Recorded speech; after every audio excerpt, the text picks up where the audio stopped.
Es un sentimiento que materializado se convierte en optimismo.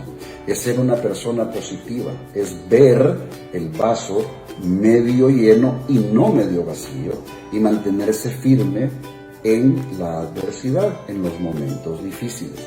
La palabra habla de la esperanza en Romanos 5, versículo 5, y dice: la esperanza no quedará defraudada, porque el amor de Dios ha sido derramado en nuestro corazón por el don del Espíritu Santo. Ahora bien, ¿qué es la fe?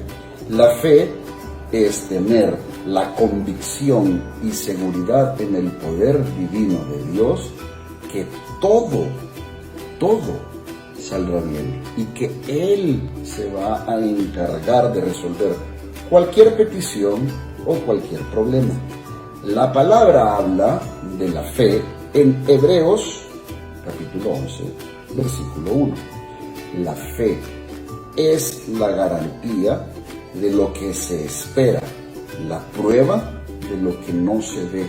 Es tener la plena confianza en Dios, que actuará en el momento preciso, en el momento indicado. Yo quiero dejarlos a ustedes con esta frase para que mantengan su fe y seamos personas positivas, llenas de esperanza. Y yo les quiero decir a ustedes este día que no pierdan la esperanza, que no permitan que nada les quite su optimismo, que no importa la prueba, sigamos siendo personas positivas y con la plena seguridad que entre más fuerte sea la tormenta, más fuerte será el abrazo de nuestro Señor.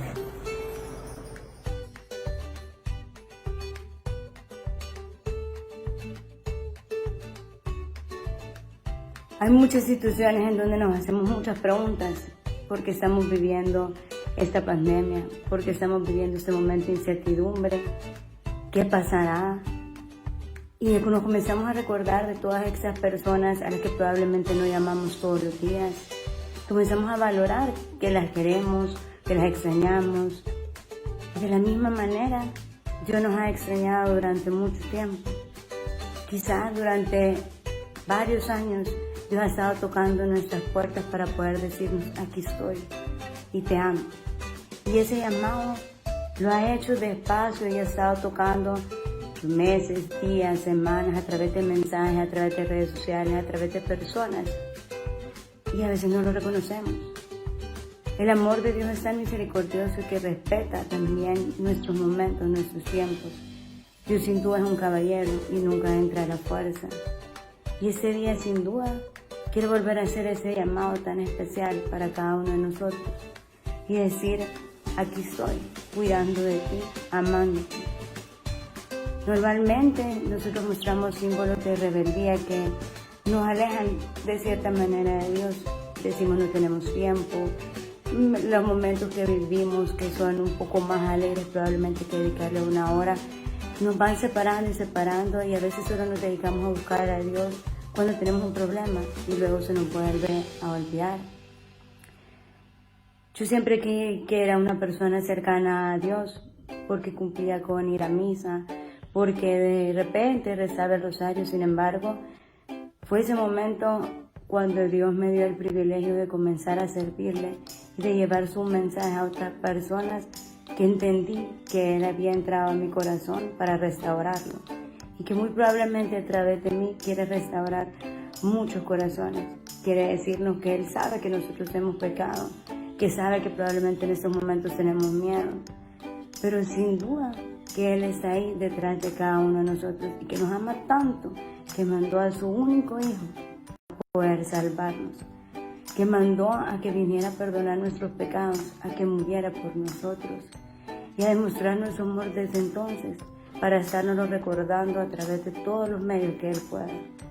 Y en este momento, después de decirnos cuánto nos ama, podemos leer que todo lo que Él ha hecho, lo ha hecho por cada uno de nosotros en su palabra. Podemos entender que Él está aquí con nosotros.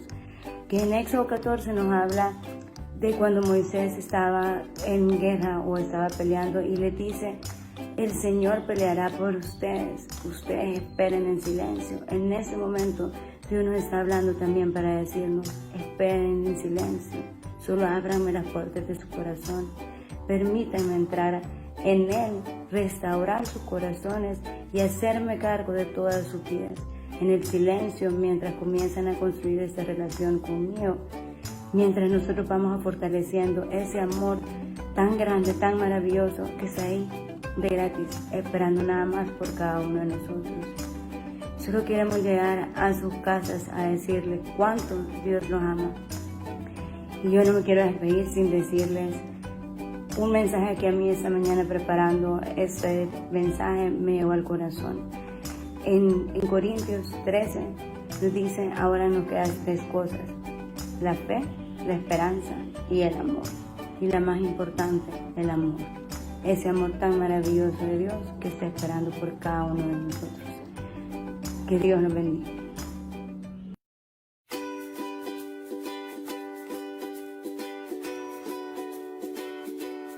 ¿Has escuchado tú la frase, ten esperanza y no pierdas la fe? Este día quiero hablarte de esos 2 términos, esperanza y fe. Ojo, no son lo mismo, pero se complementan. La esperanza es un sentimiento que materializado se convierte en optimismo.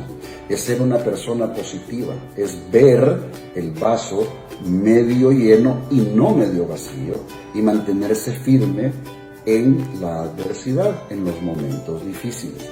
La palabra habla de la esperanza en Romanos 5, versículo 5, y dice, la esperanza no quedará defraudada, porque el amor de Dios ha sido derramado en nuestro corazón por el don del Espíritu Santo.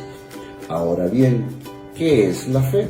La fe es tener la convicción y seguridad en el poder divino de Dios, que todo saldrá bien y que Él se va a encargar de resolver cualquier petición o cualquier problema.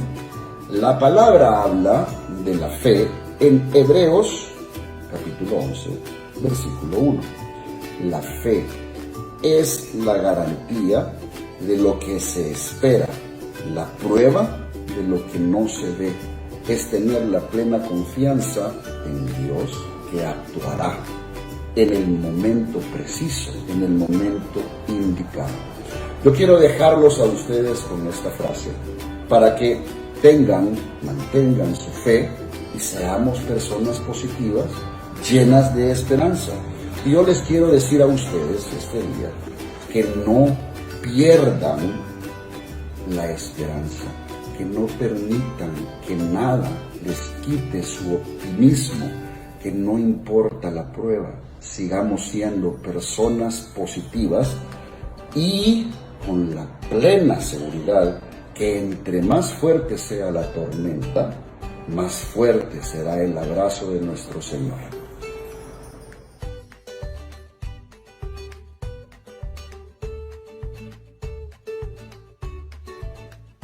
Hay muchas situaciones en donde nos hacemos muchas preguntas porque estamos viviendo esta pandemia, porque estamos viviendo este momento de incertidumbre. ¿Qué pasará? Y nos comenzamos a recordar de todas estas personas a las que probablemente no llamamos todos los días. Comenzamos a valorar que las queremos, que las extrañamos. De la misma manera, Dios nos ha extrañado durante mucho tiempo. Quizás durante varios años Dios ha estado tocando nuestras puertas para poder decirnos, aquí estoy y te amo. Y ese llamado lo ha hecho despacio y ha estado tocando meses, días, semanas, a través de mensajes, a través de redes sociales, a través de personas. Y a veces no lo reconocemos. El amor de Dios es tan misericordioso que respeta también nuestros momentos, nuestros tiempos. Dios sin duda es un caballero y nunca entra a la fuerza. Y ese día sin duda quiero volver a hacer ese llamado tan especial para cada uno de nosotros y decir, aquí estoy, cuidando de ti, amándote. Normalmente nosotros mostramos símbolos de rebeldía que nos alejan de cierta manera de Dios. Decimos no tenemos tiempo, los momentos que vivimos que son un poco más alegres probablemente que dedicarle 1 hora, nos van separando y separando, y a veces solo nos dedicamos a buscar a Dios cuando tenemos un problema y luego se nos vuelve a olvidar. Yo siempre creí que era una persona cercana a Dios porque cumplía con ir a misa, porque de repente rezaba el rosario. Sin embargo, fue ese momento cuando Dios me dio el privilegio de comenzar a servirle y de llevar su mensaje a otras personas, que entendí que Él había entrado en mi corazón para restaurarlo y que muy probablemente a través de mí quiere restaurar muchos corazones. Quiere decirnos que Él sabe que nosotros hemos pecado, que sabe que probablemente en estos momentos tenemos miedo, pero sin duda que Él está ahí detrás de cada uno de nosotros y que nos ama tanto que mandó a su único Hijo a poder salvarnos, que mandó a que viniera a perdonar nuestros pecados, a que muriera por nosotros y a demostrarnos su amor desde entonces, para estarnos recordando a través de todos los medios que Él pueda. Y en ese momento, después de decirnos cuánto nos ama, podemos leer que todo lo que Él ha hecho, lo ha hecho por cada uno de nosotros en su palabra. Podemos entender que Él está aquí con nosotros. Que en Éxodo 14 nos habla de cuando Moisés estaba en guerra o estaba peleando y le dice: el Señor peleará por ustedes, ustedes esperen en silencio. En ese momento Dios nos está hablando también para decirnos: esperen en silencio, solo ábranme las puertas de su corazón, permítanme entrar en Él, restaurar sus corazones y hacerme cargo de todas sus vidas. En el silencio, mientras comienzan a construir esta relación conmigo, mientras nosotros vamos fortaleciendo ese amor tan grande, tan maravilloso, que está ahí de gratis, esperando nada más por cada uno de nosotros. Solo queremos llegar a sus casas a decirle cuánto Dios los ama. Y yo no me quiero despedir sin decirles un mensaje que a mí esta mañana, preparando este mensaje, me llegó al corazón. En Corintios 13 nos dice: ahora nos quedan 3 cosas: la fe, la esperanza y el amor. Y la más importante, el amor. Ese amor tan maravilloso de Dios que está esperando por cada uno de nosotros. Que Dios nos bendiga.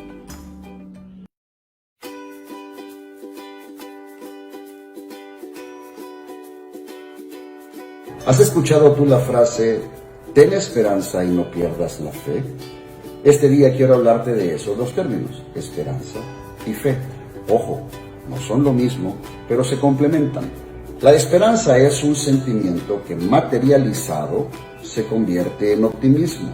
Es ser una persona positiva, es ver el vaso medio lleno y no medio vacío, y mantenerse firme en la adversidad, en los momentos difíciles. La palabra habla de la esperanza en Romanos 5, versículo 5, y dice: la esperanza no quedará defraudada, porque el amor de Dios ha sido derramado en nuestro corazón por el don del Espíritu Santo. Ahora bien, ¿qué es la fe? La fe es tener la convicción y seguridad en el poder divino de Dios, que todo saldrá bien y que Él se va a encargar de resolver cualquier petición o cualquier problema. La palabra habla de la fe en Hebreos capítulo 11, versículo 1. La fe es la garantía de lo que se espera, la prueba de lo que no se ve. Es tener la plena confianza en Dios, que actuará en el momento preciso, en el momento indicado. Yo quiero dejarlos a ustedes con esta frase, para que mantengan su fe y seamos personas positivas, llenas de esperanza. Y yo les quiero decir a ustedes este día que no pierdan la esperanza, que no permitan que nada les quite su optimismo, que no importa la prueba, sigamos siendo personas positivas y con la plena seguridad que entre más fuerte sea la tormenta, más fuerte será el abrazo de nuestro Señor.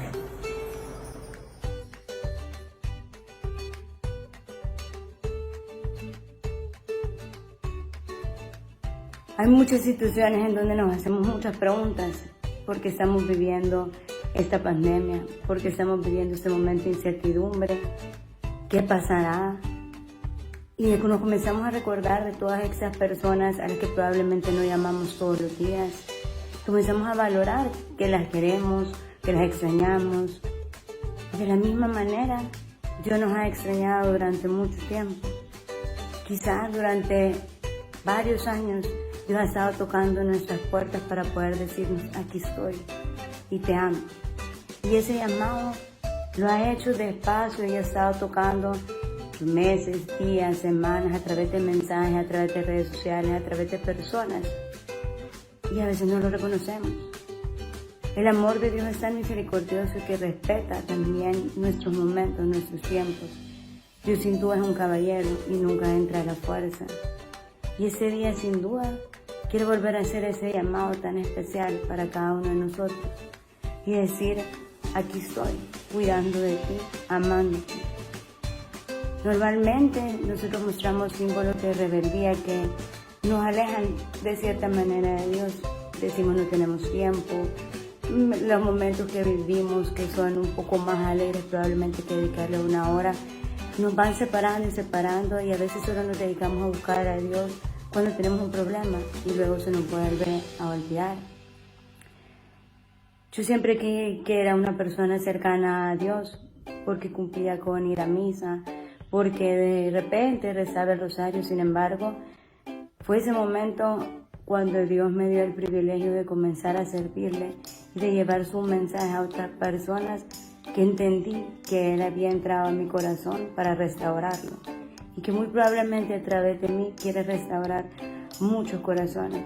Quiere decirnos que Él sabe que nosotros hemos pecado, que sabe que probablemente en estos momentos tenemos miedo, pero sin duda que Él está ahí detrás de cada uno de nosotros y que nos ama tanto que mandó a su único Hijo a poder salvarnos, que mandó a que viniera a perdonar nuestros pecados, a que muriera por nosotros y a demostrarnos su amor desde entonces para estarnos recordando a través de todos los medios que Él pueda.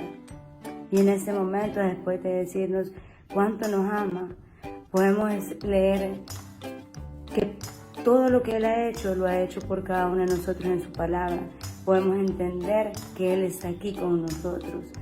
Que en Éxodo 14 nos habla de cuando Moisés estaba en guerra o estaba peleando y le dice, el Señor peleará por ustedes, ustedes esperen en silencio. En ese momento Dios nos está hablando también para decirnos, esperen en silencio, solo ábranme las puertas de su corazón, permítanme entrar en Él, restaurar sus corazones y hacerme cargo de todas sus vidas.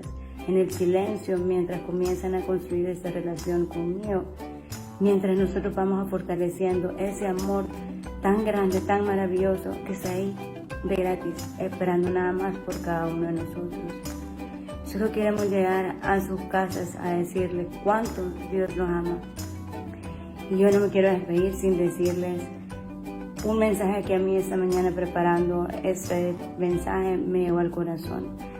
En Corintios 13 nos dice, ahora nos quedan 3 cosas: la fe, la esperanza y el amor.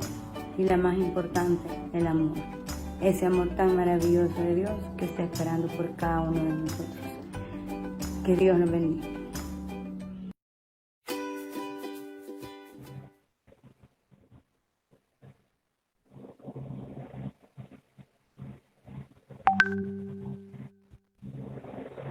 Ok.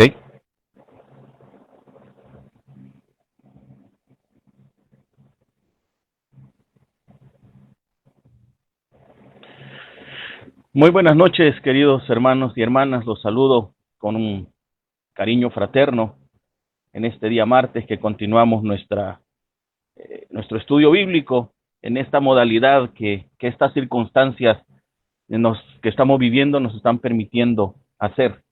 Esta es nuestra tercera sesión, ¿verdad? En la primera sesión hablamos sobre el profetismo, ¿verdad? Sobre esta idea grande de qué es ser profeta en la Sagrada Escritura, y llegábamos a una gran conclusión, podemos decir, ¿verdad?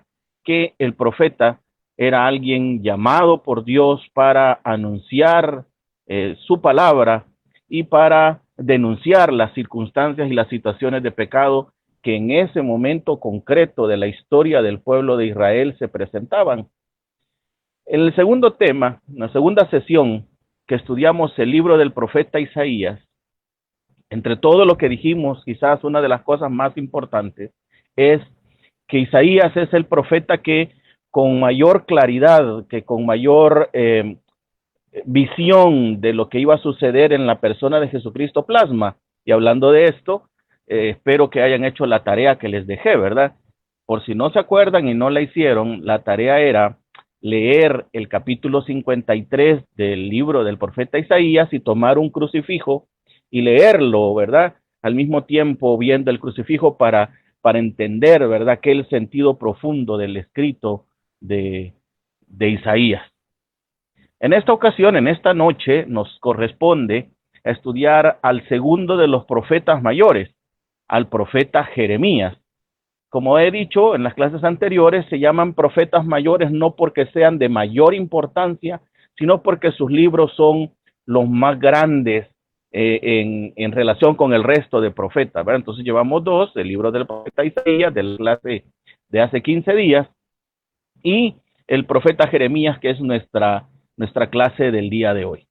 Así que nuevamente bienvenidos, un saludo cariñoso a los hermanos de la parroquia, de mi parroquia San Benito, y un saludo fraterno también a todas aquellas personas que de diferentes parroquias, de diferentes partes, se conectan con nosotros para esta clase virtual, ¿verdad? Pueden escribirnos ahí al final en los comentarios desde dónde nos están sintonizando, ¿verdad? Para tener una comunicación más fluida. Entonces entramos en materia y vamos a ver quién es el profeta Jeremías, el autor y la fecha del profeta Jeremías, ¿verdad? En primer lugar vamos a leer del libro del profeta Jeremías. Todos los textos que voy a mencionar son del profeta Jeremías, todos. Solo hay uno del Nuevo Testamento que voy a mencionar casi al final. Capítulo 1, versículo 1 del libro del profeta Jeremías nos dice, ¿quién es Jeremías? ¿Verdad? Dice, palabras de Jeremías, hijo de Gilquías, de los sacerdotes de Anatot, de la tierra de Benjamín.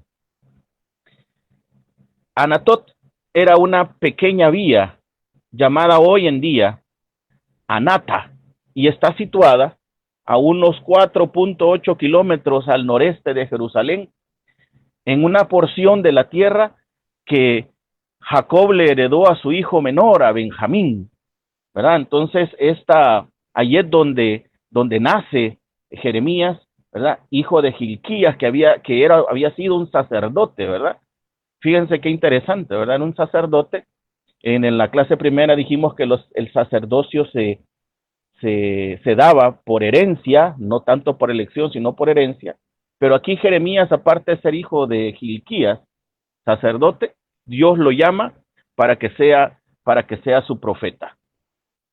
En el capítulo 16, versículos 1 y 2, descubrimos otra característica del profeta Jeremías diferente al profeta Isaías.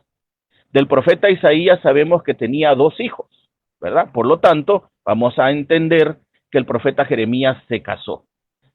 De Jeremías tenemos todo lo contrario. A Jeremías Dios le ordena que quede soltero.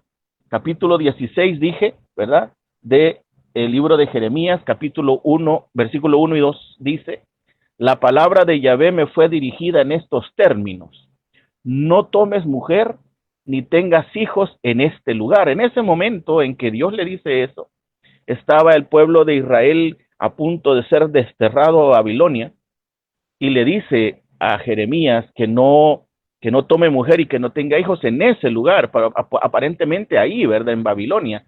Pero Jeremías lo hace permanente y no tenemos en la Sagrada Escritura algún vestigio de que Jeremías se haya casado y que haya tenido hijos, como sí lo tenemos del profeta Isaías, ¿verdad? Aquí vamos viendo entonces de que Dios en realidad no tiene a un perfil, pues decimos ahora, específico para llamar a las personas a su servicio, ¿verdad? Él llama a quienes desde su corazón desea. Jesús en el Nuevo Testamento lo dice de otra manera, ¿verdad? Jesús dice no me han elegido ustedes a mí, yo los he elegido a ustedes, les dice a los apóstoles. Podemos entender aquí esa línea, ¿verdad?, de elección que se da para el servicio de Dios, que Dios llama a aquel a quien Él desea, ¿verdad? A veces nos hemos preguntado cómo es posible que Dios haya llamado a Mateo, el cobrador de impuestos, que era visto como un traidor. ¿Cómo es posible que haya llamado a Judas? Pero Dios sabe cuáles son los propósitos de estos llamados, y en este caso es Dios quien establece esta forma de vida, digamos, ¿verdad? Para el profeta Jeremías, que se debe quedar soltero, que no debe casarse y que no debe tener hijos. Si avanzamos en esta clase, en este tema del profeta Jeremías, Jeremías fue asistido en su ministerio profético. Fíjense esto, qué interesante, ¿verdad? Jeremías fue asistido en el ministerio profético por un escriba llamado Baruch, a quien Jeremías le dictaba y quien copiaba y tenía custodia sobre los escritos compilados del profeta, ¿verdad? Imagínense usted esto, qué interesante. Baruch, hay un libro en la Sagrada Escritura de Baruch que vamos a estudiar, no sé dentro de cuánto tiempo, ¿verdad? Son 16 profetas lo que hay que estudiar. Entenderemos que van a ser 16 sesiones. Allá cuando vemos a Baruch vamos a entender también qué significó para Baruch haber sido el escriba de Jeremías, ¿verdad? Pero es bien interesante porque del profeta Isaías, aunque había una teoría que yo no quise tocar la vez pasada, se dice de que hubo varios escritores del libro, ¿verdad? No es sostenible la teoría, sino que se habla de que fue él el que lo escribió completo. En este caso de Jeremías, ¿verdad? Desde aquí se nos establece de que no fue él quien escribía, sino que había una persona. En el capítulo 36, versículo 4, está la prueba de esto que les estoy diciendo. Jeremías, capítulo 36, versículo 4 dice: llamó pues Jeremías a Baruch, hijo de Nerías, y apuntó Baruch el dictado de Jeremías, todas las palabras que Yahvé le había hablado, en un rollo de escribir, ¿verdad? En este caso, ¿verdad?, era Jeremías quien recibía la visión de parte de Dios, el mensaje de Dios, y este mensaje, en palabras de hombre, ya de Jeremías, podríamos decir traducido al lenguaje humano, Jeremías lo trasladaba a Baruch para que Baruch lo pusiera por escrito. Esto nos llama la atención porque cuando en las primeras, los hermanos de mi parroquia, San Benito, que están en este módulo, que es el tercero para ellos, ¿verdad? Es la primera parte del tercer módulo.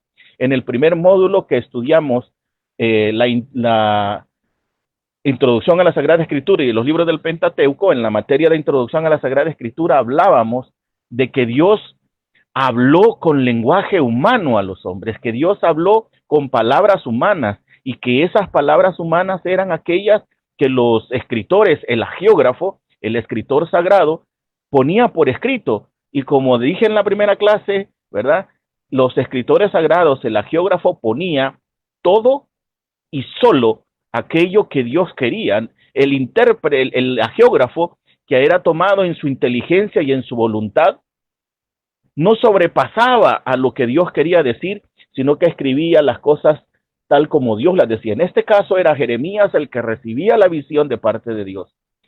Y él trasladaba en palabras humanas entendibles el mensaje dictándoselo a Baruch, para que nosotros ahora, probablemente en su mayoría, podamos tener conocimiento de qué era lo que escribía. Sigamos adelante. En el capítulo 36, versículo 32 dice, nuevamente, entonces, Jeremías tomó otro rollo que dio al escriba Baruch, hijo de Nerías, y escribió el dictado de Jeremías todas las palabras del libro que había quemado Joyaquim, rey de Judá, e incluso se añadió aquellas otras muchas por el estilo. Entonces, aquí no solamente vemos a un profeta que recibe el mensaje de Dios, sino que también trata de investigar. Y hubo un rollo quemado por un rey que Jeremías entonces se lo dicta de nuevo a Baruch, ¿verdad? No podemos decir, porque va a haber más de alguien que pregunte ¿Y dónde está ese libro? ¿Y cuál es ese libro? No podemos decir. Estamos viendo aquellos pincelazos que nos da el mismo libro para comprender este camino, ¿verdad? Este camino de este profeta. Y para terminar esta parte de Baruch, ¿verdad? En el capítulo 45, versículo 1, ¿verdad? Nos vuelve a confirmar la Sagrada Escritura, la figura del escriba, ¿verdad? Del escribano, de aquel que tomaba el dictado. Dice el capítulo 45, versículo 1. Palabra que dijo el profeta Jeremías a Baruch, hijo de Nerilías, complicado, ¿verdad? Cuando éste copiaba las palabras de un libro, el dictado de Jeremías, en el año 4 de Joaquín, hijo de Josías, rey de Judá. Entonces vemos en 3 textos del mismo libro que este ministerio profético de Jeremías es bastante diferente al de Isaías, ¿verdad? En sus escritos también. Ahorita creo en la siguiente lámina vamos a hablar sobre la personalidad de Jeremías y vamos a comprender esta parte. Continuemos entonces. Jeremías, entonces, fíjense ustedes, es conocido como el profeta de las lamentaciones o el profeta que lloraba. Se le atribuye a Jeremías la escritura del libro de las lamentaciones. En muchas traducciones de la Sagrada Escritura, en varias, el libro de las lamentaciones está a continuación del libro del profeta Jeremías, ¿verdad? En otras no, en otras las lamentaciones aparece allá en los libros sapienciales.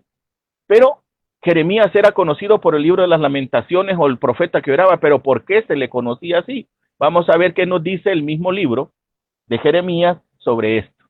En el capítulo 9, versículo 1, hay un texto que nos hace descubrir esa personalidad y qué tipo de lamentos eran los que hacía el profeta Jeremías. Capítulo 9, versículo 1 dice, ¿quién me diera el desierto?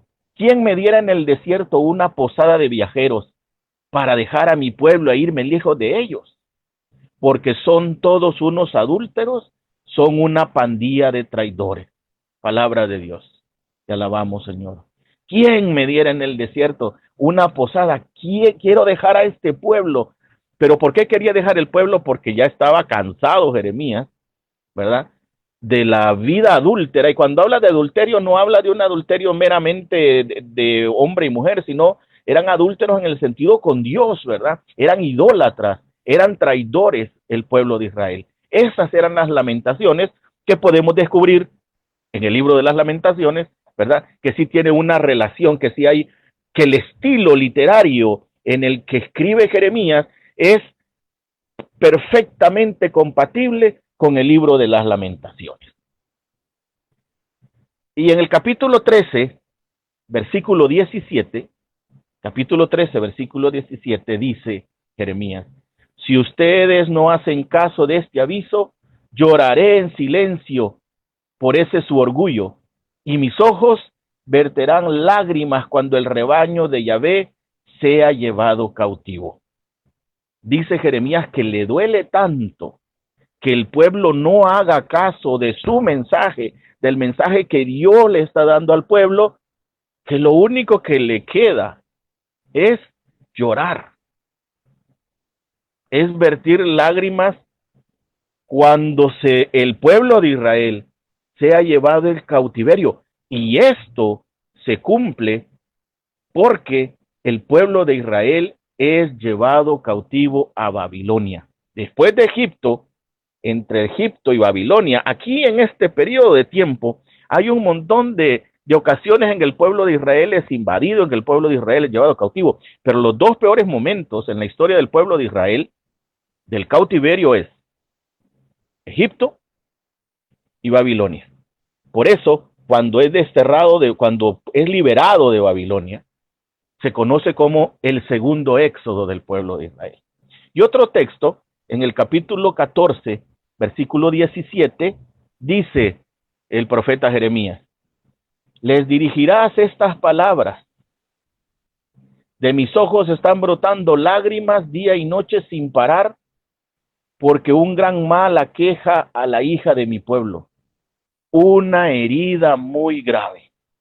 Entonces, a partir de estos 3 textos del libro del profeta Jeremías, podemos comprender por qué en el pueblo de Israel, en el origen del pueblo de Israel, después de la profecía de Jeremías, se le llamaba y se le conoce como el profeta de las lamentaciones o el profeta que lloraba.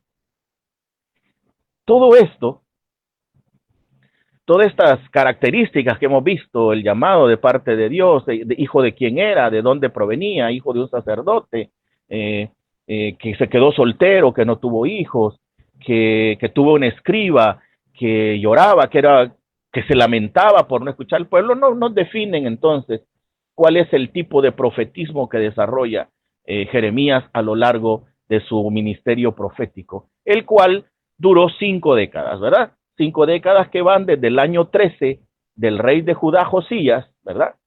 Que está 627 antes de Cristo. Dice en el capítulo 1, versículo 2 del libro de Jeremías, ¿verdad? ¿Cuál es el espacio temporal, el espacio de tiempo donde estaba ubicado Jeremías? Dice, la palabra de Yahvé me fue dirigida en tiempos de Josías, hijo de Amón y rey de Judá, en el año 13 de su reinado. El mismo profeta establece, ¿verdad?, el tiempo concreto en el que actuó él en su ministerio profético. ¿Y hasta dónde llega? Pues llega hasta más allá de la caída de Jerusalén en manos de Babilonia en el año 586 antes de Cristo. Entonces son alrededor aproximadamente de 50 años que duró el ministerio profético de Jeremías. ¿Dónde encontramos esta parte de cuando cayó Jerusalén en manos de Babilonia? En los capítulos 39, 40 y 52 del libro, ¿verdad? No los vamos a leer, ¿verdad? Lógicamente, porque son largos los capítulos, pero ustedes en su casa los invito a que, teniendo en cuenta todas estas ideas, podamos ir y leerlos. Recuerdo, y abro un paréntesis, ¿verdad? Recuerdo que este curso de Biblia virtual, o los cursos que damos en la parroquia, ¿verdad?, a partir del día de nuestro párroco, del Padre Carlos, no son una gran exégesis bíblica, ¿verdad?, sino que son cursos que nos deben, en primer lugar, de formar, ¿verdad?, como laicos, que tenemos que conocer nuestra fe. Pero sobre todo, en el área de Sagrada Escritura, nos debe hacernos acercar a la Sagrada Escritura sin temor, sobre todo al Antiguo Testamento, ¿verdad? Si ustedes hacen un examen de su Biblia, ¿verdad?, agarren su Biblia, ¿verdad?, de este lado, véanla, ¿verdad?, del lomo, ¿verdad?, del lomo donde se abre la Biblia, y vean cuál es la parte que está como más sucia, digamos, ¿verdad? Normalmente la parte más sucia es todo el Nuevo Testamento. Por eso cuando uno le dice a la gente, busque el capítulo tal de Mateo, a la gente sabe, ¿verdad?, porque rápido se ubica. Pero usted le dice a alguien, busque el libro de Baruch, y la mayoría, aún hasta este servidor, le toca ir al índice para ver el número de página donde está. Este curso es para que nos acerquemos con amor, pero al mismo tiempo que nos acercamos con amor, que podamos tener el contexto de cómo fue escrito para comprender qué quiso decir el profeta en el momento determinado para el que fue escrito y qué nos quiere decir el día de hoy en nuestra vida de fe. Cierro el paréntesis y volvemos a Jeremías, ¿verdad? Después del año 586 antes de Cristo, Jeremías fue forzado a ir con un pequeño grupo a Egipto, ¿verdad? A Egipto. Eso lo encontramos en el capítulo 43 y 44 del libro del profeta Jeremías, ¿verdad? Entonces vemos nosotros, y esta historia de por qué fue forzado a ir a Egipto es bien interesante. Él no quería ir a Egipto. Es más, él le había dicho al pueblo, no vayan a Egipto, no es para allá donde tenemos que ir. Y Dios le dijo, no vayan a Egipto. Pero entonces, como el pueblo terco fue a Egipto, dijo Jeremías, yo no puedo dejar solo a mi pueblo, Dios va a estar conmigo, y se fue con ellos para Egipto, para que entiendan entonces cuál es la figura de Jeremías. Avanzamos y vemos que posiblemente Jeremías estuvo sirviendo hasta allá por el año 570, ¿verdad?, antes de Cristo, y nos lo encontramos esto por un texto del libro en el capítulo 44, versículo 30, que dice, capítulo 44, versículo 30, que dice, Yahvé lo asegura, yo voy a entregar al faraón Orfra, rey de Egipto, en manos de sus enemigos, que quieren quitarle la vida, igual que entregué a Sedecías, rey de Judá, en manos de Nabucodonosor, rey de Babilonia, su enemigo que quería matarlo. Este pasaje, si lo comparamos en tiempo, nos hace ver que fue allá por el año 570 a.C.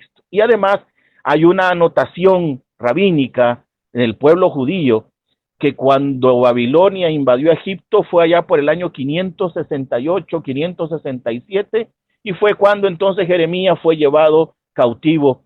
Ya el pueblo, parte del pueblo ya estaba cautivo en Babilonia, y entonces después de que Babilonia llega a Egipto, saca al pequeño remanente del pueblo de Israel y lo traslada a donde estaba el resto del pueblo. Jeremías entonces pudo haber vivido hasta el punto de escribir la escena final de su libro, ¿verdad? Alrededor del año 561 antes de Cristo, cuando el rey de Judá, Joaquín, que estaba cautivo en Babilonia, se le permiten ciertas libertades. Entonces, voy a explicar qué quiere decir esto. El pueblo cautivo adentro de Babilonia llega un momento en que logra tener ciertas concesiones y el rey Joaquín logra ciertas libertades. Entre esas libertades, y una de las más importantes y una de las que siempre buscaba el pueblo de Israel, era retornar a sus raíces religiosas, ¿verdad? Entonces, probablemente, por esta libertad de Joaquín, por la figura de Jeremías, se le permitió y por eso Jeremías pudo concluir el libro. ¿Cuál es la escena final del libro del profeta Jeremías? Lo encontramos en el capítulo 52, versículos del 31 al 34. Dice así: pero en el año 37 del destierro de Joaquín, rey de Judá, el día 25 del 12º mes, Evilmerodac, rey de Babilonia, durante el primer año de reinado, indultó a Joaquín, rey de Judá, y lo sacó de la cárcel. Le habló amigablemente y le concedió un trato superior al de los otros reyes que estaban con él en Babilonia. Joaquín dejó entonces sus ropas de prisionero y en adelante se sentó a comer a la mesa del rey. Su mantenimiento, el mantenimiento de Joaquín como rey, fue siempre asegurado por el rey de Babilonia día a día hasta su muerte mientras vivió. Así termina el libro del profeta Jeremías. Si Jeremías estaba vivo para esta fecha, Jeremías entonces tenía alrededor de 85 a 90 años de edad, ¿verdad? Entonces, este es el Jeremías que escribió el libro, este es la personalidad, la identidad que tiene el profeta Jeremías que escribió el libro. Pero, ¿cuál es el contexto histórico en el que escribe Jeremías, verdad? Esto es bien importante porque aquí descubrimos una cosa.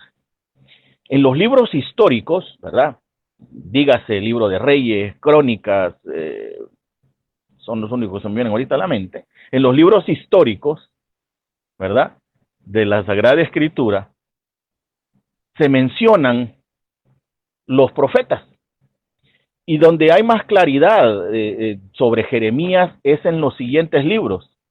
El contexto histórico donde se desarrolla el misterio profético de Jeremías lo encontramos en el segundo libro de los Reyes, capítulo 22 al 25. Segundo libro de Reyes, capítulos 22 al 25. Y en el segundo libro de Crónicas, capítulo 34 al 36. Recuerden, los hermanos de nuestra parroquia, que el libro de los Reyes y los libros de Crónicas casi son iguales, ¿verdad? Pero fueron escritos en diferentes tiempos y hay como vacíos que llena cada uno de los libros del otro, ¿verdad? Entonces, pero para entender a Jeremías, ¿dónde es el papel que desarrolla, ¿verdad? Jeremías lo encontramos en, repito, segundo libro de Reyes, capítulo 22 al 25, y segundo libro de Crónicas, capítulos 34 al 36. Los mensajes de Jeremías, entonces, en su contexto histórico, van enmarcados, van encuadrados en lo siguiente, ¿verdad? Los mensajes de Jeremías muestran este cuadro, podríamos decir, están enmarcados en estos grandes temas. Primero, el pecado del pueblo. Y esto es un común denominador en los profetas. Lo que por sobre todo, fíjense bien, lo que por sobre todo hace el profeta es anunciar el pecado del pueblo, bueno, denunciar el pecado del pueblo, ¿verdad? Porque Dios envía a los profetas para rescatarlos del pecado. Por tanto, una idea grande dentro de este espacio de tiempo es que el pueblo de Israel vivía en unas circunstancias, era como un círculo vicioso, ¿verdad? Dios lo rescataba, el pueblo de Israel vivía tiempos de bonanza frente a Dios, pero un tiempo determinado se le olvidaba y caía en la idolatría, caía en el pecado, ¿verdad? Dios les decía, no se casen con mujeres extranjeras, y el pueblo de Israel, terco, necio, sordo a las palabras de Dios, se casaba con extranjeras. Un ejemplo de esto es Sansón, ¿verdad? En los Jueces, ¿verdad? Sansón, que le dijeron, no te cases con ninguna extranjera, se casa con una extranjera, y ya se pueden ustedes la historia de Sansón. Segundo tema de que Jeremías habla en este espacio histórico de tiempo es que Dios iba a enviar a un invasor. Lo puse así para llamar la atención en este sentido. No era que Dios quisiera invadir al pueblo, que Dios quisiera que el pueblo sufriera. Pero Dios sí siempre dejó claro que si estaban con Él, que si estaban con Dios, nada les iba a suceder. Pero que si se alejaban de Dios, iban a pagar las consecuencias del pecado, de desobediencia y de no haber hecho aquello que Dios quería de parte de ellos. Entonces, llevamos dos, ¿verdad? Grandes temas, dos que están enmarcados en este espacio histórico. Uno, el pecado. Dos, el pueblo que iba a invadir. Tres, los rigores del sitio. O sea, Jeremías tenía clara la visión de que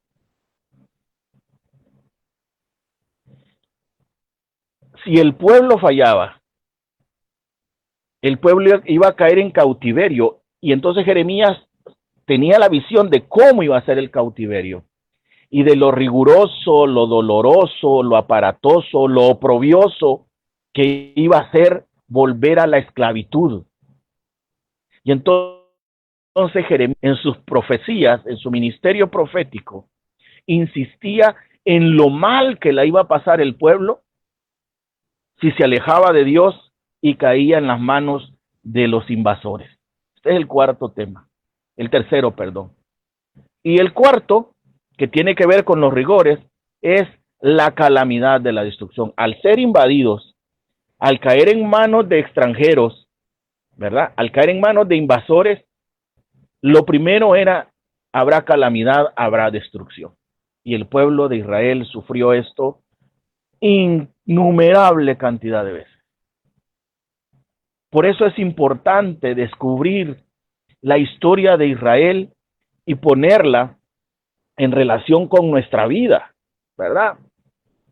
¿Cómo era el pueblo de Israel? ¿Cómo Dios trataba al pueblo de Israel? ¿Y cómo respondía Dios a Israel? ¿Y cuáles eran las consecuencias que pagaba? ¿Cómo Dios me trata a mí?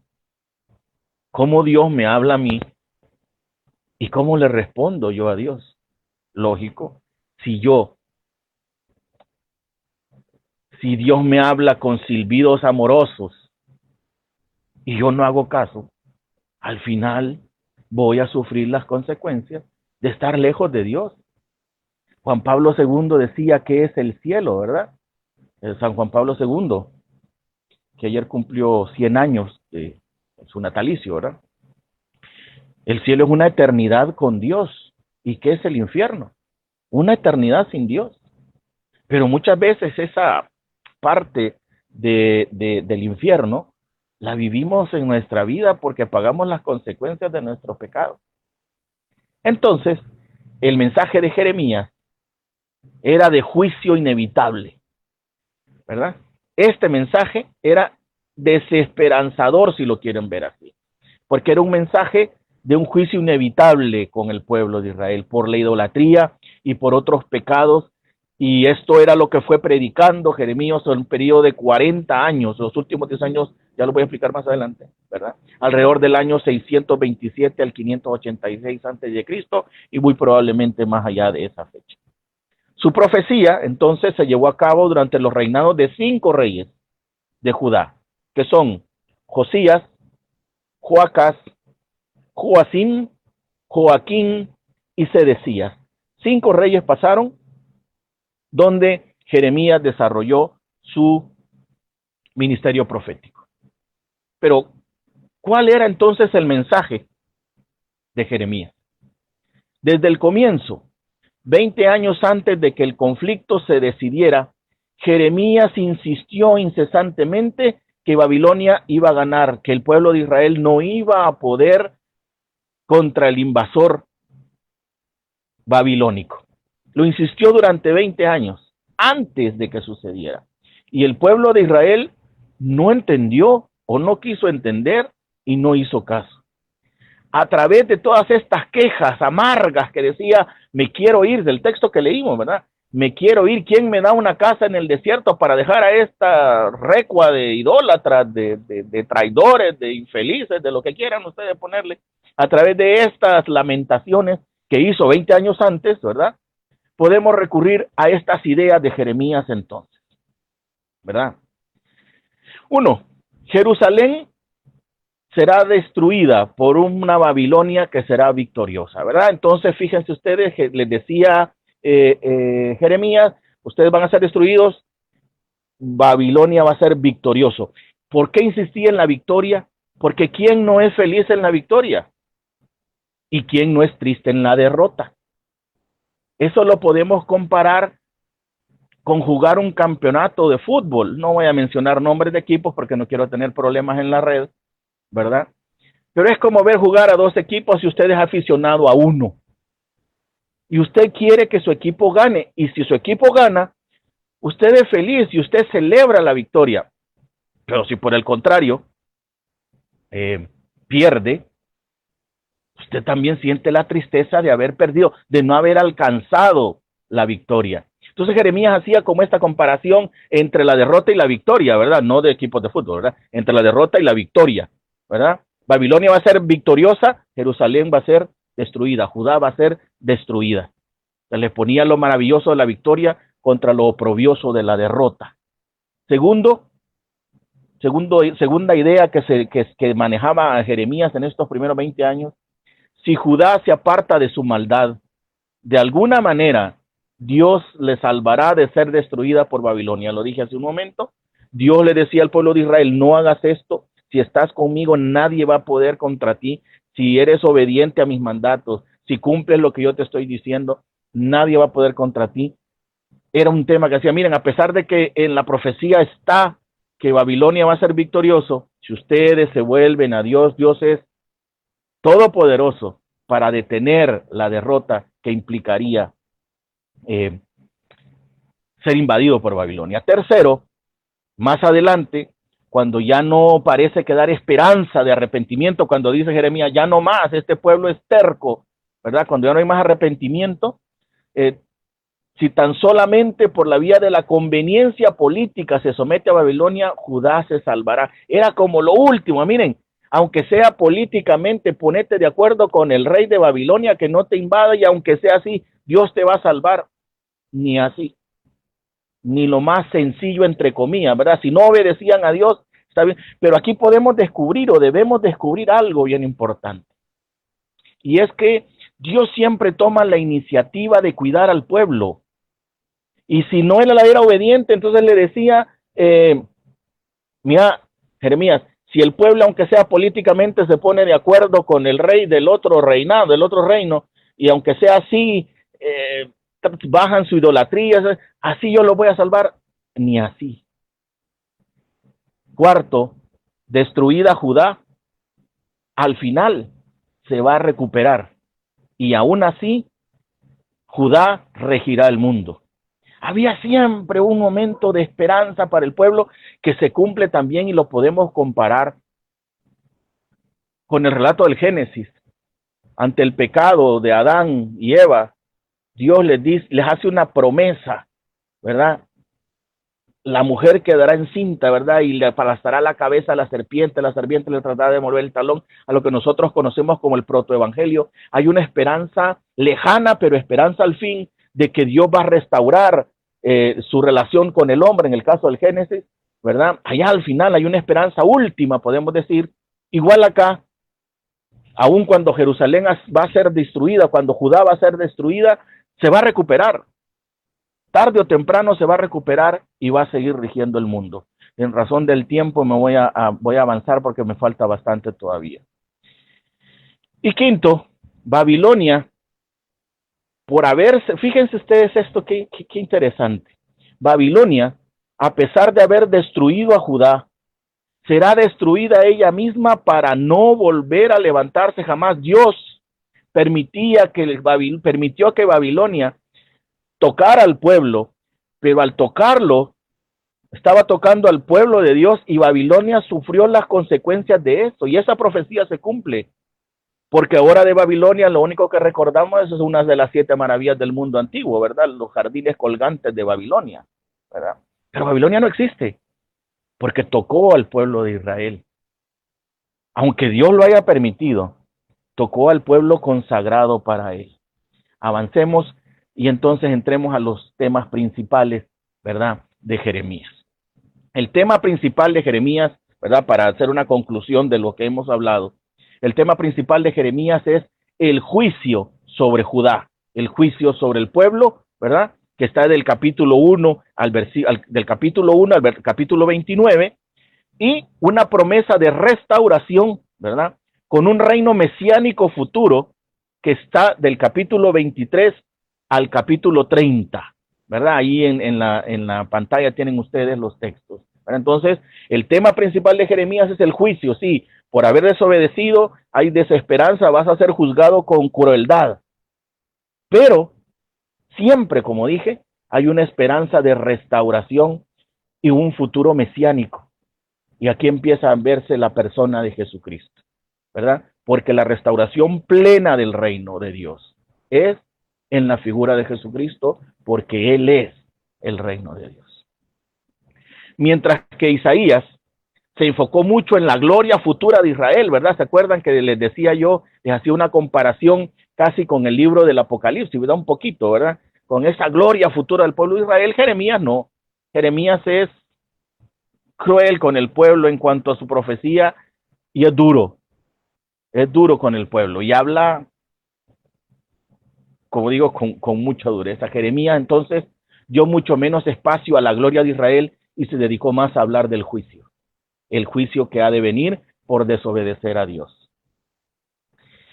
Debido a que el juicio de Dios era inminente, ¿verdad? O sea, iba a suceder, él se concentró en los problemas de la actualidad y buscó volver a la nación de regreso al punto en el que ya no podía regresar. Luchó incansablemente Jeremías de volver al pueblo, hizo todo, pero hubo un momento en que no pudo retornarlo al pueblo. Otro tema, un tema secundario, ¿verdad?, pero no menos importante, es la disposición de Dios de liberar y de bendecir al pueblo de Israel, a la nación, solo si el pueblo se arrepentía. Hoy en esta pandemia, en estos momentos, hemos escuchado mucho un texto del libro de Crónicas que dice: si el pueblo donde se menciona mi nombre se arrepiente de sus pecados, vuelve a mí. Eso es esto que estoy diciendo. Dios libera al pueblo solo si se arrepiente de sus pecados. Si siguen ese camino de idolatría y de pecado, es inminente el juicio de Dios. Aunque este énfasis frecuente es mostrado de una manera muy vivida, como en la casa del alfarero. Jeremías, capítulo 18, versículos del 1 al 11, pero solo voy a leer del 3 al 6. Jeremías 18, del 3 al 6, aunque es del 1 al 11, ¿verdad? Dice: bajé pues donde el alfarero que estaba haciendo un trabajo al torno, pero el cántaro que estaba haciendo salió mal mientras amoldaba la greda. Volvió entonces a transformarlo en otro cántaro a su gusto. Yahvé entonces me dijo esta palabra: Yo puedo hacer lo mismo contigo, pueblo de Israel. Como el barro en las manos del alfarero, así eres tú en mi mano. Palabra de Dios. El pueblo de Israel era un cántaro mal hecho. Y usa esta figura Dios para decirle, hey, Jerusalén y Israel, ustedes son como el barro en las manos del alfarero, así son conmigo, yo puedo hacer de ustedes un cántaro perfecto. Este texto es aquel que inspiró aquel canto que hemos hecho cuántas veces, ¿verdad? Aquel canto que dice, yo quiero ser, Señor amado, como el barro en mano. No lo canto porque no puedo cantar, aunque tengo nombre de cantante, ¿verdad? Dice, yo quiero ser, Señor amado, como el barro en manos del alfarero. Toma mi vida y hazla de nuevo. Yo quiero ser un vaso nuevo, hemos cantado muchas veces. Es esto. Y Dios se lo dijo al pueblo de Israel, ¿verdad? Se lo presentó a Jeremías. Solo yo puedo, ustedes son ese barro en mis manos. Nosotros somos barro en manos de Dios. Que cada uno de nosotros pueda permitir que Dios lo moldee para hacer un cántaro bueno, un cántaro nuevo, un cántaro bonito. Sigamos. Otro tema es ¿qué ve Dios para la vida de Jeremías? Y esto es precioso, ¿verdad? ¿Cuál es el plan de Dios para la vida de Jeremías? Tanto en la proclamación de su mensaje como en el compromiso de Jeremías para cumplir la voluntad de Dios. Y veámoslo en la palabra, ¿verdad? Veámoslo en la escritura, capítulo 1, versículos 4 al 8, cómo Jeremías es elegido, ¿verdad? Cómo Jeremías es elegido. Dice el libro del profeta Jeremías. Me llegó una palabra de Yahvé. Antes de formarte en el seno de tu madre, ya te conocía.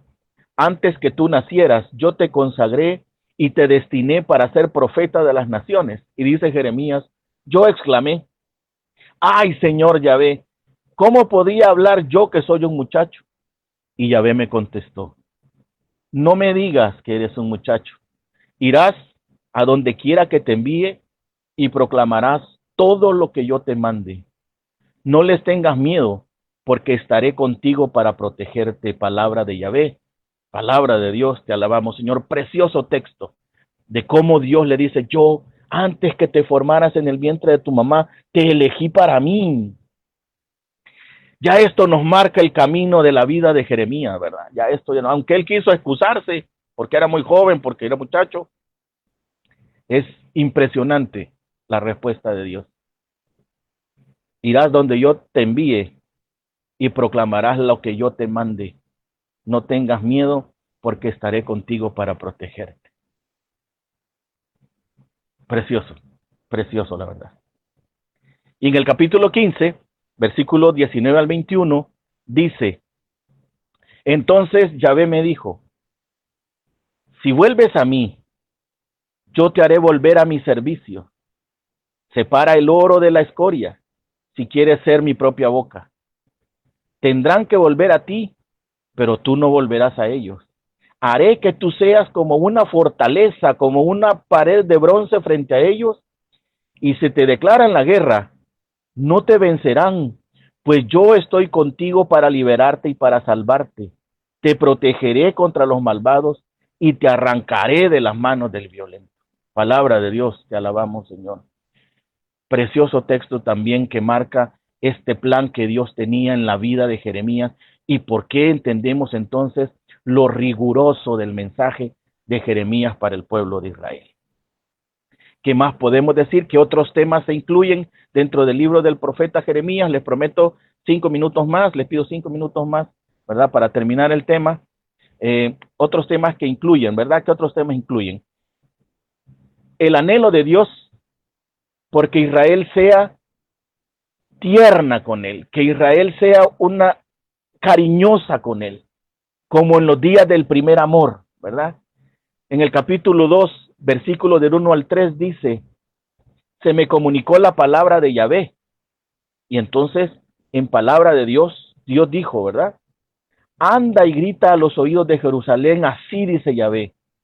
Aún me acuerdo de la pasión de tu juventud, de tu cariño como de novia, cuando me seguías por el desierto, por la tierra sin cultivar. Israel era la cosa sagrada de Yahvé, la parte mejor de su cosecha.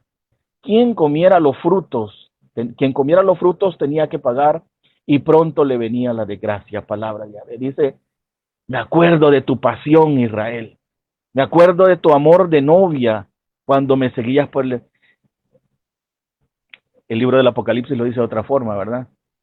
Algo tengo contra ti y es que ya no tienes el mismo amor de antes. Mira de dónde has caído, dice el libro del Apocalipsis.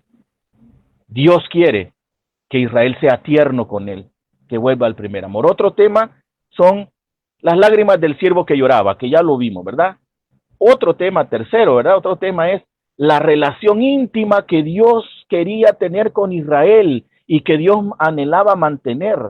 En el capítulo 13, versículo 11, capítulo 13, versículo 11 dice, de la misma manera que el hombre se ciñe el cinturón a la cintura, así quise tener junto a mí a la gente de Judá para que fueran mi pueblo, mi honra, mi gloria, mi adorno. Pero ellos no lo han escuchado. Esa es la relación que Dios quiere con nosotros, con el pueblo de Israel, con nosotros también. Como un hombre se ciña el cinturón a la cintura. ¿Para qué se pone un hombre, se pone un cincho? Para que no se le caiga el pantalón, ¿verdad? Pero se lo aprieta uno, ¿verdad? Hay una medida para ponérselo, ¿verdad? Así de junto, así de apretado, así de cercano. Así quiso tener Dios a Judá, para que fuera, fíjense las características que da, ¿verdad? Mi honra, mi gloria, mi adorno. Eso quería Dios. Pero el pueblo no lo ha escuchado. Otro tema, ¿verdad? Otro tema es el sufrimiento de las pruebas y la suficiencia de Dios para superar estas pruebas. Capítulo 20, versículo 11, ¿verdad? Pero Yahvé está conmigo, Él, mi poderoso defensor. Los que me persiguen no me vencerán, caerán ellos y tendrán la vergüenza de su fracaso y su humillación no se olvidará jamás. Yahvé es mi poderoso defensor. Ante las pruebas, Dios es suficiente, porque Él está conmigo, porque Él es mi defensor, porque aunque me persiguen no me van a vencer. Caerán ellos y tendrán, dice la palabra de Dios, la vergüenza de su fracaso y su humillación no se olvidará. Este tema es importante, ¿verdad? Ante el sufrimiento de la prueba, Dios les dice, hey, tranquilos, sí van a sufrir la prueba, pero yo estoy aquí, yo estoy con ustedes, ¿verdad? Tomemos este texto para nosotros en esta situación que estamos llevando, ¿verdad? Viviendo en la desesperanza cuando oímos tantas cosas que nadie se pone de acuerdo, que van a haber miles de muertos, que van a haber, sí. Pero Él está con nosotros. Él es nuestro protector, nuestro defensor poderoso. Hacia allá tenemos que volver nuestra mirada. Otro tema es lo vital que la palabra de Dios, lo que Dios dice, juega en la vida del pueblo de Israel, ¿verdad? Capítulo 15, versículo 16. Oigan esto, oigan qué precioso ese texto, ¿verdad?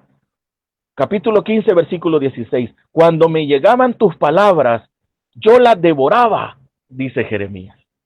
Tus palabras eran para mí gozo y alegría, porque entonces hacía descansar tu nombre sobre mí, Yahvé Sebaot, palabra de Dios.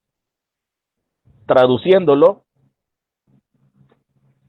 hay que devorar esta palabra, porque esta palabra debe ser nuestro gozo y debe ser nuestra alegría. Jeremías dice, cuando me llegaban tus palabras, yo las devoraba, las disfrutaba, me encantaban, porque eran mi gozo y mi alegría. Porque entonces Dios hacía descansar su nombre sobre nosotros. Ya casi para terminar. Otro tema es, ¿cuál es el lugar que tiene la fe en la restauración del Dios, de la restauración de Dios, que no tiene nada imposible para él? La fe en esperar la restauración, porque para Dios no hay nada imposible. Capítulo 32, versículo 17. Capítulo 32, versículo 17. Ah, Señor Yahvé, tú has hecho los cielos y la tierra con un inmenso poder y con la fuerza de tu brazo. Para ti nada es imposible. A pesar de la desesperanza, a pesar de la destrucción, a pesar de lo vivido, para Dios no hay nada imposible. Nada. Capítulo 32, versículo 27. Mira, yo soy Yahvé, el Dios de todos los mortales. Para mí, nada es imposible. Nada es imposible. El lugar de la fe en la restauración de Israel, el lugar de la fe en la restauración de mi vida. Y casi por último, la oración para coordinar lo de la voluntad de Dios, ¿verdad? Hay que orar para coordinar cuál es la voluntad de Dios en mi vida, cuál es la acción que Dios iba a realizar para restaurar a Israel en su tierra. Capítulo 33, versículo 3. Capítulo 33, versículo 3. Llámame y te responderé y te mostraré cosas grandes, inaccesibles que desconocías. Palabra de Dios, te alabamos, Señor. Y capítulo 33, más adelantito, versículos del 6 al 8. He aquí que yo les aporto su alivio y su medicina, los cuidaré y les descubriré una corona de paz y seguridad. Haré tomar cautivos a los cautivos de Judá y a los cautivos de Israel, y los reedificaré como en el pasado, y los purificaré de toda culpa que cometieron contra mí, y perdonaré todas sus culpas que cometieron contra mí, y con que me fueron rebeldes. Palabras de Dios. Llámame y yo te responderé. ¿Y cuál es la respuesta? Yo seré tu alivio, yo seré tu medicina, yo te cuidaré, yo te cubriré con una corona de paz y de seguridad. Yo haré tomar a los cautivos, yo restauraré, yo reedificaré, yo purificaré. Voy a olvidarme de sus pecados. Pero llámenme, búsquenme. Hay otra versión que dice, clama a mí y yo te responderé. Y el mayor aporte teológico que hace Jeremías en la Sagrada Escritura es la idea del nuevo pacto, ¿verdad? Es la idea del nuevo pacto. Capítulo 31, versículos del 31 al 34. He aquí que días vienen, oráculo de Yahvé, en que yo pactaré con la casa de Israel y con la casa de Judá una nueva alianza, como la alianza que pacté con sus padres cuando les tomé de la mano de Egipto para sacarlos, que ellos rompieron mi alianza y yo hice estragos con ellos, oráculo de Yahvé, sino que esta será una alianza que yo pacte con la casa de Israel después de aquellos días. Pondré mi ley en su interior y sobre sus corazones la escribiré, y yo seré su Dios y ellos serán mi pueblo. Ya no tendrán que adoctrinar más el uno a su prójimo y el otro a su hermano, diciendo, conoced a Yahvé, pues todos ellos no conocerán me conocerán del más chico al más grande, oráculo de Yahvé, cuando perdone su culpa y de su pecado no vuelva a acordarme. Esto es quizás de todo lo que he dicho, es lo más importante. Todo es importante, pero esto es lo más importante. El pacto, la nueva alianza. Y a partir de aquí se empieza a hablar de una nueva alianza, de un nuevo pacto, de un pacto donde ya nadie va a necesitar que lo adoctrinen, donde ya nadie va a necesitar que le digan. ¿Por qué? Porque el sello de esa alianza es el Espíritu Santo. Este texto, ¿verdad? Era necesario, ¿verdad? Un nuevo pacto entre Dios y su pueblo, porque la última vez que habían hecho un pacto había sido un desastre. Dijo un pacto nuevo, ya no un pacto de ley escrita en la tabla, sino un pacto escrito en el corazón del hombre, un pacto nuevo. Jesús, en la última cena, dice, al instaurar el sacramento de la Eucaristía, dice, esta es la alianza nueva y eterna. Esta es la alianza nueva y eterna. entonces se refiere a Jesucristo, pero sobre todo a aquello que nos hace a nosotros comprender el mensaje de Dios, su Espíritu Santo. Se necesitaba un pacto nuevo, un pacto de gracia, un pacto de perdón escrito en el corazón de la persona, no un pacto legal escrito en la piedra. Pero este pacto, Jeremías lo veía lejano en el amanecer de su gracia, en la persona de Jesucristo. Tan importante es este texto que en el Nuevo Testamento se menciona en Hebreos capítulo 8, versículos del 8 al 12. Ahí se menciona textualmente esto que acabo de leer. Y en el capítulo 9 de Hebreos se nos aclara la profecía. ¿Qué dice Hebreos 9 del 11 al 15? Pero presentóse Cristo como sumo sacerdote de los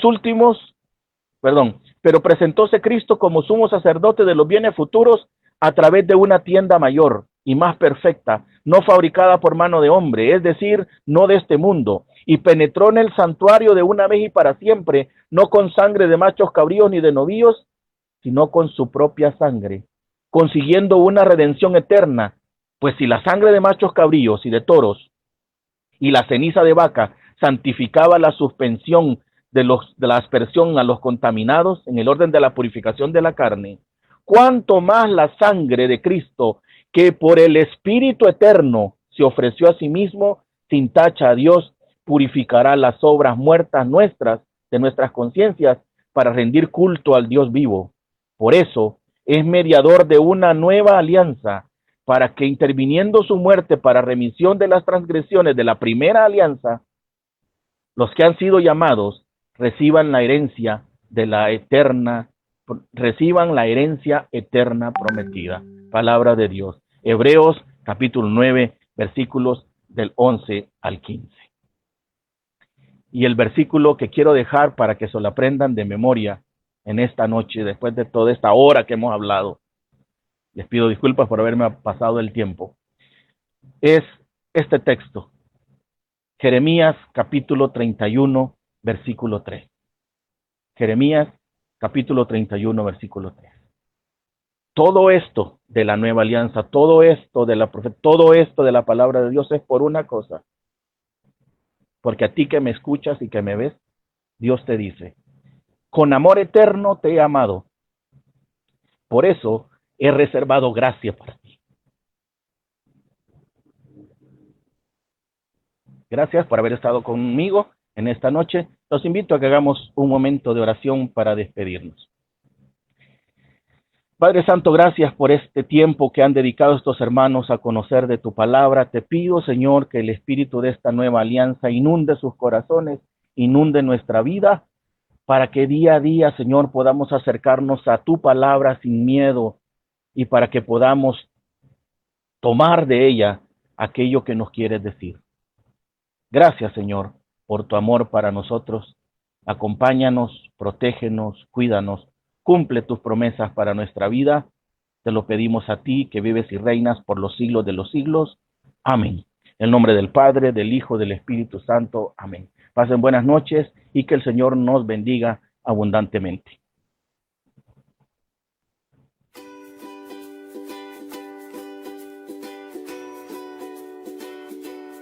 ¿Has escuchado tú la frase, ten esperanza y no pierdas la fe?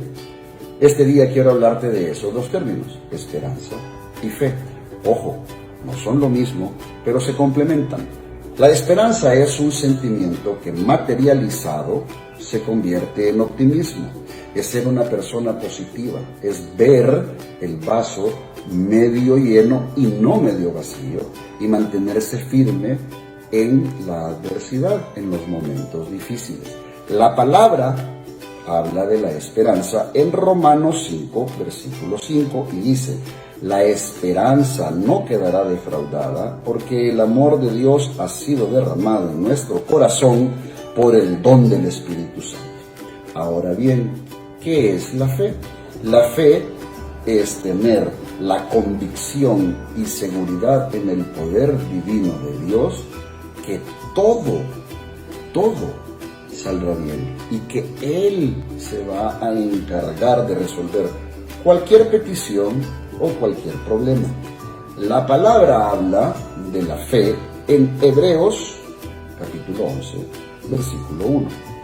La fe es la garantía de lo que se espera, la prueba de lo que no se ve.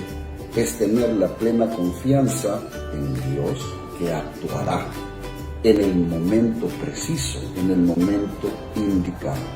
Yo quiero dejarlos a ustedes con esta frase para que mantengan su fe y seamos personas positivas, llenas de esperanza.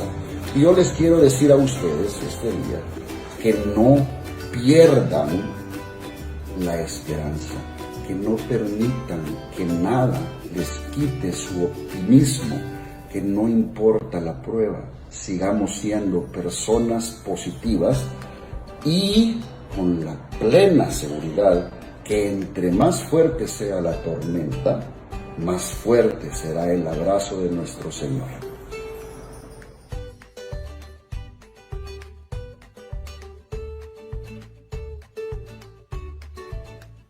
Hay muchas situaciones en donde nos hacemos muchas preguntas porque estamos viviendo esta pandemia, porque estamos viviendo este momento de incertidumbre. ¿Qué pasará?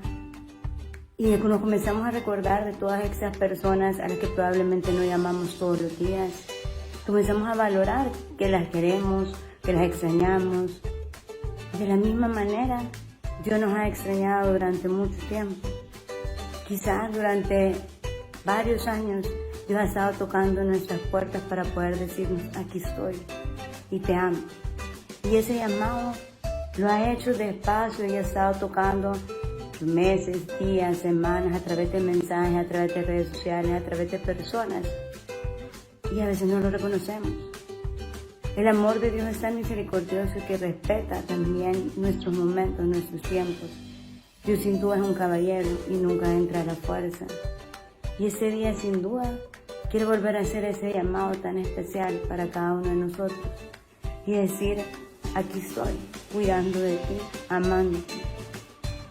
Normalmente nosotros mostramos símbolos de rebeldía que nos alejan de cierta manera de Dios.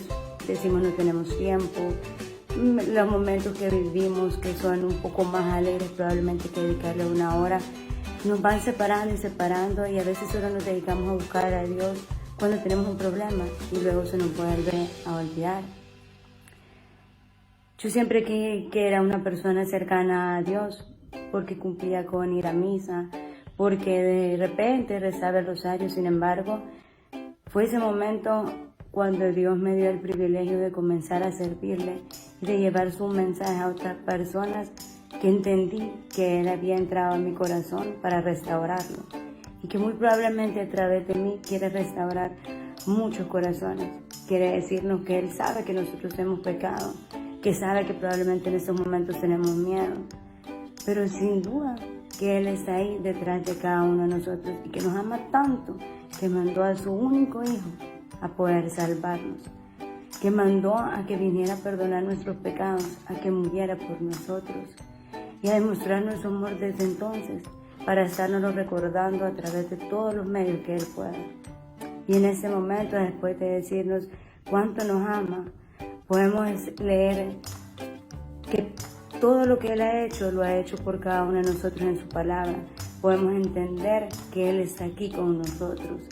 Que en Éxodo 14 nos habla de cuando Moisés estaba en guerra o estaba peleando y le dice, el Señor peleará por ustedes, ustedes esperen en silencio. En ese momento Dios nos está hablando también para decirnos, esperen en silencio, solo ábranme las puertas de su corazón, permítanme entrar en Él, restaurar sus corazones y hacerme cargo de todas sus vidas.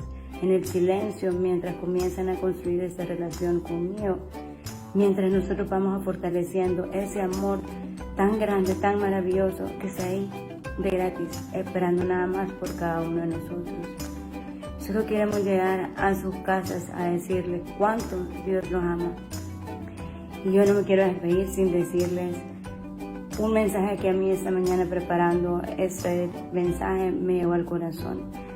En Corintios 13 nos dice, ahora nos quedan 3 cosas: la fe, la esperanza y el amor. y la más importante, el amor. Ese amor tan maravilloso de Dios que está esperando por cada uno de nosotros. Que Dios nos bendiga.